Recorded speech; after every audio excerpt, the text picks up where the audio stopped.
Gottmann, जिसके बारे में आपने कभी नहीं सुना होगा, जो कि एक ऐसा प्राणी है जिसका सिर और पैर तो किसी बकरे का, पर शरीर किसी इंसान का,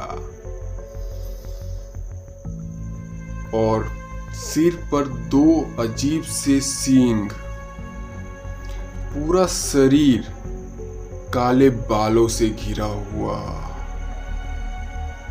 और इसकी आंखें एकदम लाल, जो कि रात में चमकती भी हैं। सो हे गाइस, स्वागत है आप सभी लोगों का मेरी आज की इस नई वीडियो में। आज की वीडियो बहुत ही ज़्यादा इंटरेस्टिंग होने वाली है, जैसे कि आप लोगों को पता चल ही गया होगा। तो चलिए वीडियो ज़्यादा टाइम ना वेस्ट करते हुए वीडियो स्टार्ट करेंगे। मेरा नाम है दीपू कुमार और ये मेरा भाई रवि, और आप लोग देख रहे हो वर्ल्ड्स चूतिया पे।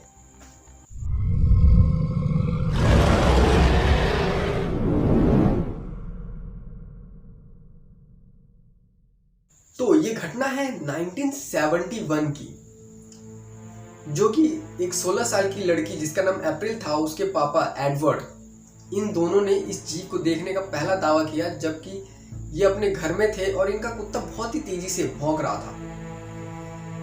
जहां पे उनको एक बकरी की आवाज आई। जब उन्होंने जाकर के देखा तो वो जो कुत्ता था उसकी टांग पकड़ के कोई एक 6 फुट लंबा जानवर जैसा दिखने वाला, जिसके पैर भी अजीब थे और शकल जो थी उस पे 2 सींग लगे हुए थे, और पूरा शरीर काले बालों से घिरा हुआ था। वो इनके कुत्ते को घसीट कर जंगल की तरफ ले जा रहा था। और दूसरे दिन ही ये कंप्लेन उन्होंने जा करके थाने में लिखवाई, जो कि प्रिंस जॉर्ज के जंगलों से कुछ रोड जाता है। उन्हीं रोड के किनारे पर 2 दिन बाद उनका वो कुत्ता मिला, जिसका नाम जिंजर था। वो भी बिना मुंडी के, सिर्फ शरीर था, उसकी मुंडी गायब थी। जब ये घटना लोगों को पता चली तो गांव के जितने भी लोग थे और कॉलेज के, वो लोग झुंड बना करके इस जीव को ढूंढने में लग गए जंगलों में। तो उसके बाद कुछ लोगों ने देखा भी और पीछा किया, तो उनपे जब उस गॉटमैन ने हमले किए तो वो लोग दुम दबा के भागते हुए नजर आए। फिर उसके बाद कुछ समय बाद कुछ लड़कियों ने भी इसको देखने का दावा किया फ्लीचर टाउन रोड पे, ये भी मैरीलैंड में एक जगह है, वहां पर। कुछ समय बाद ही जॉन हैडन और मास्क ऑप्सनिक, इन दोनों ने अपनी गाड़ी में से उस जीव को जंगल में घूमते हुए देखा, और एक अजीब सी आवाज भी निकालता था, जो आपके कानों में एकदम चुभ जाएगी। इस तरीके की आवाज निकालने वाली उन्होंने बात कही, जिसमें से मार्क्स ने यह भी बताया, मुझे कभी भी गॉटमैन पर विश्वास नहीं था जब तक कि मैंने उसे अपनी आंखों से देख नहीं लिया। उन्होंने ये भी कहा कि इस दुनिया में सब कुछ मुमकिन है, आधा आदमी और आधा जानवर, जो कि मैंने अपनी आंखों से देखा है, वो उन्हीं में से एक था। ऐसा इन्होंने गवाही दी थी। ऐसी कुछ घटनाओं के बाद जब लोगों ने देखा, तो मैरीलैंड के जो कुछ लोकल निवासी थे, उनके जो कुत्ते थे, वो वहां उनके जगह से गायब हो करके उनकी डेड बॉडीज बुरी हालत में, जिसमें से किसी का सर गायब है, तो किसी के दोनों हाथ गायब है, दोनों पैर गायब है, ऐसी बुरी हालत में वो जंगलों में मिलते थे। जिसके कारण उस वक्त मैरीलैंड में कुत्तों की बहुत ज्यादा कमी होने लगी। अब दूसरी बात ये कि इस तरीके का जीव आया कहां से, तो लोगों ने यह भी दावा किया कि बेल्सविल एग्रीकल्चर रिसर्च सेंटर में एक साइंटिस्ट था, जो कि बकरी के ऊपर एक्सपेरिमेंट कर रहा था। उन्होंने एक सैंपल बनाया, और उस सैंपल को वो जो साइंटिस्ट था उन्होंने अपने ऊपर ही ट्राई कर लिया, जिसके बाद वो एक इस तरीके का हाइब्रिड बन गए।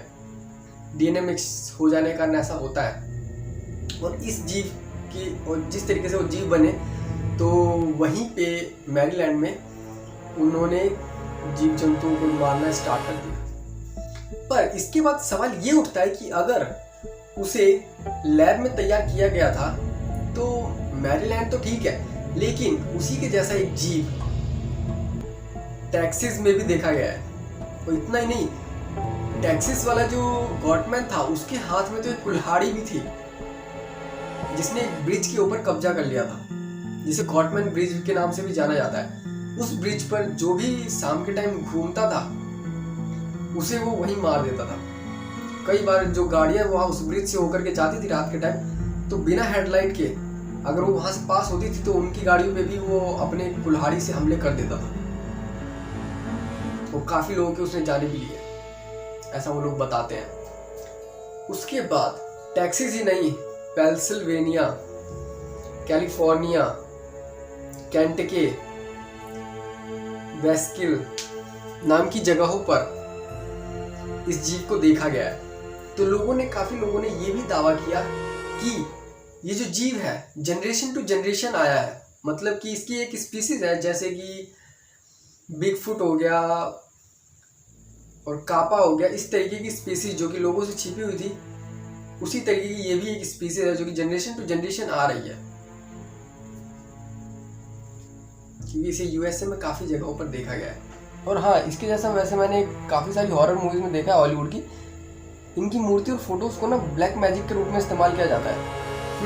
रिसर्च के दौरान मैंने ये पाया कि एशियंट ग्रीक रिलीजन्स, मतलब इतिहास के कुछ ग्रीक धर्म थे, उनमें ऐसे कुछ देवी देवता थे जिन्हें पान, सेप्टर और फून के नाम से जाना जाता है। और ये जंगल के देवी देवता हैं जो कि जंगल में माउंटेन्स, जीव जंतु, पेड़ पौधे, इन सब की देखभाल करते थे। बट अब इसके बारे में काफ़ी सारे लोगों ने काफ़ी सारे दावे किए और उनके ऊपर काफ़ी सारी कहानियाँ भी बनी है। हर जगह के जो गॉटमैन है उनकी एक अपनी ही अलग कहानी है, कहाँ से आए, क्या है उनका। ये सिर्फ लोगों के दावे हैं। इसके बारे में आपका क्या कहना है और आपका क्या सोचना है, कमेंट में भर के जाना। मिलेंगे अगली वीडियो में, बाय।